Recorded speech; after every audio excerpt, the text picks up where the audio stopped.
It has been mentioned a couple of times that these student athletes are students first.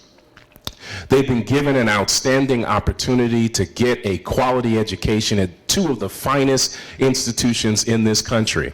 And they're not squandering it. I mean, I have so many reports that I could give, but I want to shout out two of these student athletes who are here today. Rihanna Davis is also a White House scholar. Yeah, so she's an athlete. She's an amazing point guard, but she's a White House scholar, y'all. And Logan Taylor McDaniel is the player of the year from the USCAA last year. Sister's bad. Y'all gonna find that out tomorrow. She's a bad sister, but I want to say that they have worn the crown well. Some people can't handle recognition. They either become too arrogant or the weight is too much for them. But these two young ladies have carried it well on the campus of Clinton College. And I'm sure I could say the same for student athletes at Payne College, which is the real value asset of HBCUs. You see, we don't just produce graduates, we produce leaders. And I want to share a little story with you as I connect this to Martin Luther King from my own story. So you see a man up here with a suit on with a fine wife. But what you don't know, and Dr. Brown's the only person that knows this from my past, is that I grew up as a poor product of a single parent household in the projects of Worcester, Massachusetts. I was in the streets for most of my high school years. I literally went from pillar to post. I was a squatter in an abandoned building. I lived in homeless shelters. I lived with a nasty, dysfunctional, alcoholic family while I was trying to find my way. And there were only a couple of constants in my life that helped me to get to where I am today. One was church. I was a church boy, and my church wouldn't give up on me. The other was sports. I played basketball, football, and baseball coming up, kept me out off the streets. And the third thing was school. And one day when I was getting ready to give up all of that, one of the officers of my home church caught me leaving school. He knew I was supposed to be in school, and he was driving his big, fine Cadillac, and he said, "Lester, get in this car." And he sat me down and he lectured me. And he said, "You have too much potential to throw it all away." In a nutshell, he said a whole lot of other things, but basically he said, get your butt back in there in school, right? And that was a turning point for me. And at the same time, Dr. Brown's mother really has credit for me going to Morehouse. In my senior year of high school, I was trying to figure out what I was going to do. She said to me, "Have you considered Morehouse College?" I was like, "Morehouse? Tell me a little bit more." She said, "Well, that's Dr. King's alma mater." I said, "Oh, really?" And she said, "It's an all-male school." I said, "Oh, no, thank you."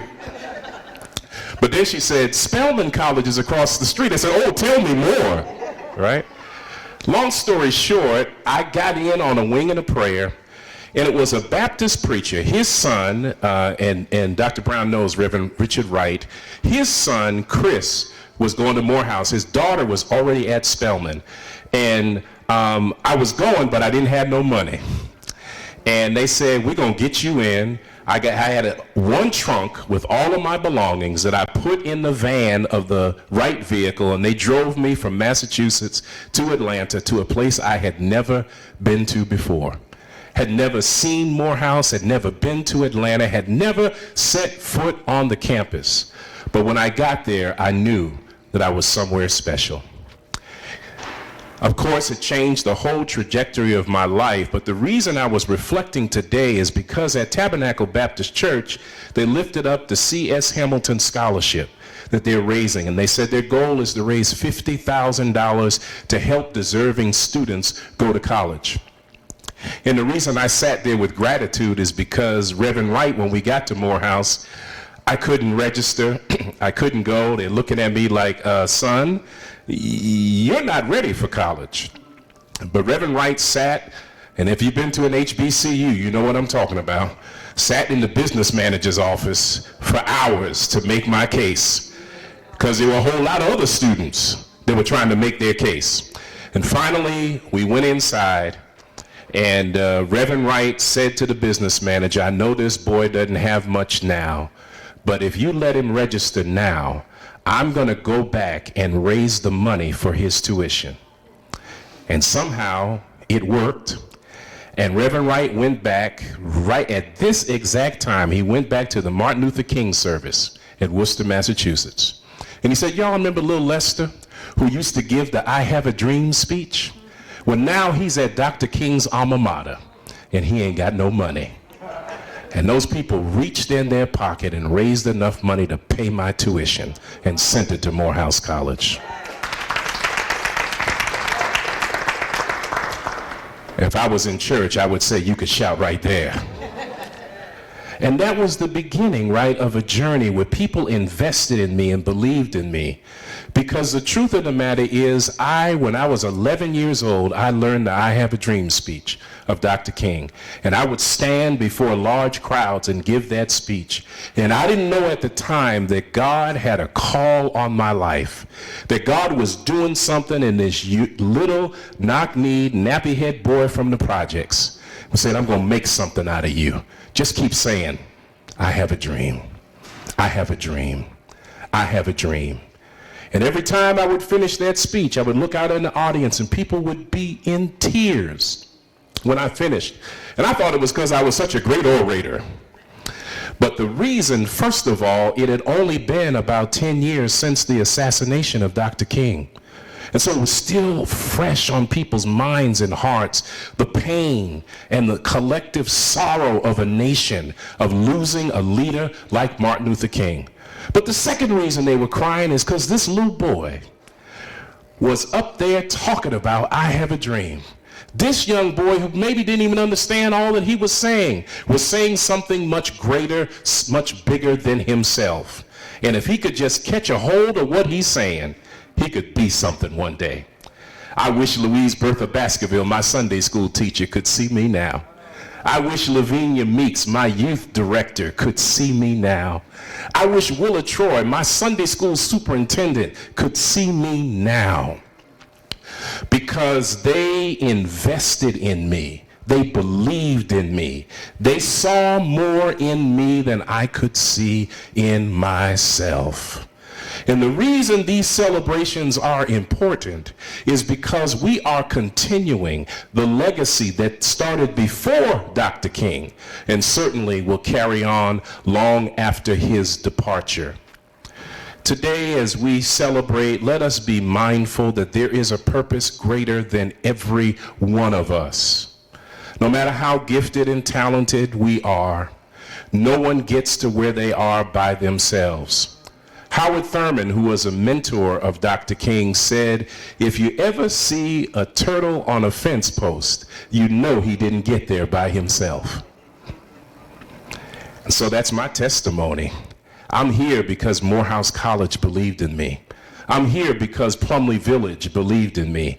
I'm here because Belmont Street AME Zion Church, 21 Belmont Street, Worcester, Massachusetts, 01602, believed in me. My pastor believed in me. And I want these student athletes to know that there are people rooting for you beyond the basketball court. There are ancestors in the stands in glory that are cheering for you. There's a big mama somewhere who's saying, go ahead with your bad self. There are people who will never come to your game, but they will believe in you and send you a little money. And some of them, all they can do is pray for you. Somebody prayed for me, had me on their mind. I'm so glad they prayed for me. So these institutions, and we can say this, I'm glad because we're on friendly territory. We're Christian schools. And we can say unapologetically and unashamedly, if it had not been for the Lord on our side, we don't know where we would be. Remember, Dr. King, if he was nothing else, he was a Black Baptist preacher. And many people try to lay claim to Dr. King, but he's a product of the church. The church produced him. The church gave him the genius and the intellect and the spiritual fortitude that helped him to look down at the throats of German shepherds, to look at water hoses and billy clubs and say, we have nothing to fear. If God be for us, who can be against us? So when you get out on those courts, realize that there are people that have gone before you that have faced much more. And I know you've had some struggles. I know I've had some struggles, but our ancestors have been through so much more. So don't you dare give up because you had a bad day. Don't give up because you had a bad hair day or you broke your nail or someone looked at you cross-eyed. How dare you? You need to stand strong and tall and realize there's an army behind you. And so, as Dr. King would often say in the close of his sermons, walk together, children. Don't you get weary. Walk together, children. Don't you get weary. Walk together, children, and don't you get weary. Because there's a great camp meeting in the promised land. Thank you, and God bless you.